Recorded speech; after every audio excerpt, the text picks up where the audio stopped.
Hello and welcome. In this lesson, I'm going to show you how to use do, does, and did correctly. I'll first teach you the basics, and then I'll give you some usage tips that will help you to avoid mistakes with these forms. As always, there is a quiz at the end of the video. So let's begin.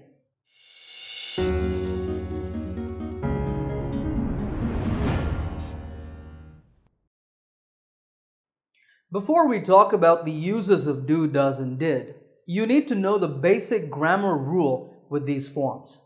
The rule is, in the present, if the subject is I, you, we, they, or any plural noun, then we use do. If the subject is he, she, it, or any singular noun, then we use does. This is when we talk about the present. If we're talking only about the past, then it's very easy.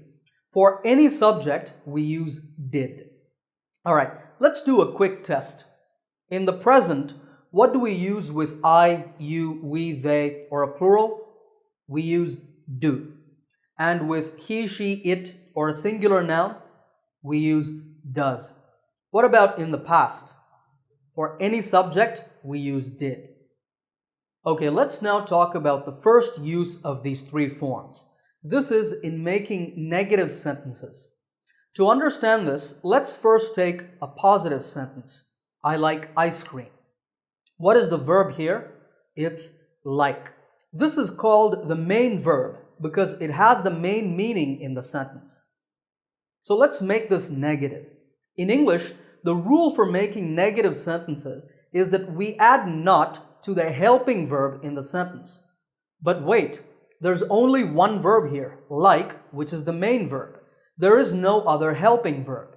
So what do we do now? Well, we add the verb do as a helping verb in the sentence. Then we put not next to it. I do not like ice cream is the negative sentence. In speech, we usually shorten this to don't. I don't like ice cream. Okay, what about this? He plays hockey. Remember that for he, she, it in the present, we use does. Since we already have an S in does, we remove it from the main verb. We don't say plays, we say play. He does not play hockey, or he doesn't play hockey. So the structure of a negative sentence in the present simple tense is subject plus do not or does not plus the main verb in its base form. Remember, don't add S to the main verb, and then the rest of the sentence. Okay, let's do an exercise now. Here are a few more sentences. I want you to make them all negative. Stop the video, think about your answers, then play the video again and check. All right, here are the answers. You don't sing very well.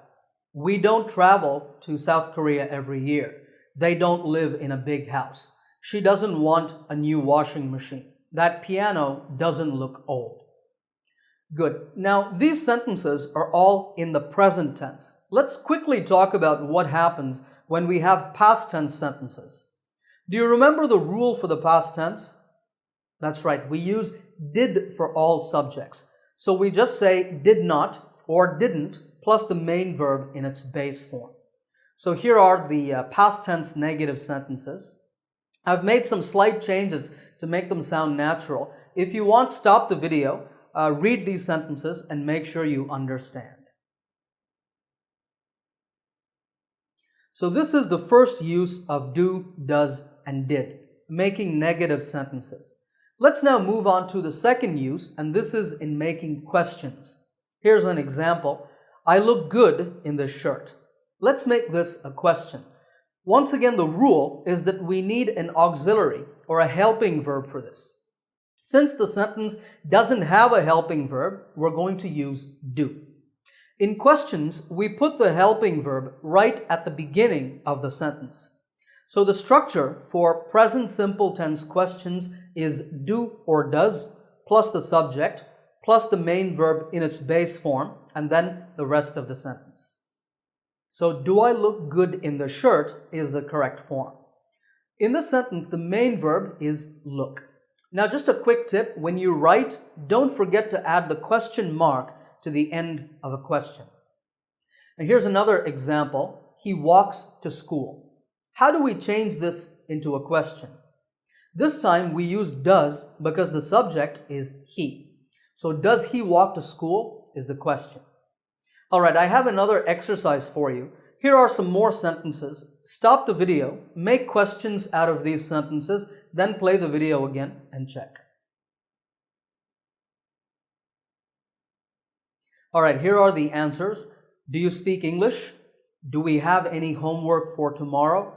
Generally, in positive sentences, we use some, and in negative sentences and questions, we use any. Next one is, do they eat meat? Does she work for Microsoft? And finally, does this cell phone have a camera? These types of questions are called yes or no questions because the answer is either yes or no. But to make that answer a little longer, you can repeat the helping verb do or does.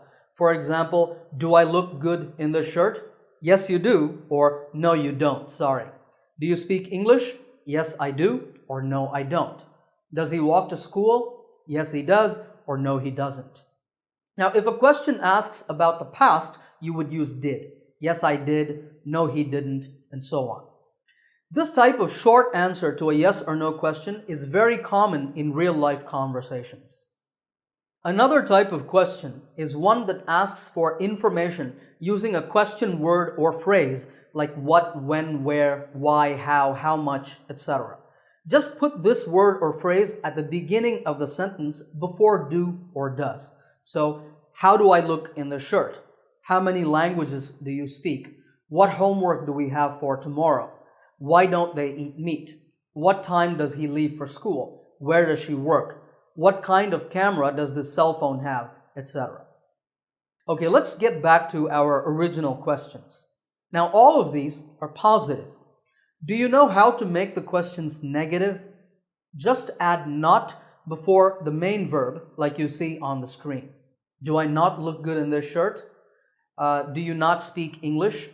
If you want to make a contraction in natural speech, then you use don't or doesn't. Don't I look good in this shirt? That's a very confident statement. Don't you speak English? Doesn't she work for Microsoft? And so on. Let's once again go back to the original questions. Now, up to this point, we've talked about questions in the present tense. Making past tense questions is very simple. You just use did in the place of do or does. If you want, stop the video, read these questions, and make sure you understand, then play the video again and continue. All right, now that you know the basics, let me give you some usage tips for do, does, and did. The first is with modal verbs. Take this sentence, I can swim. What's the main verb here?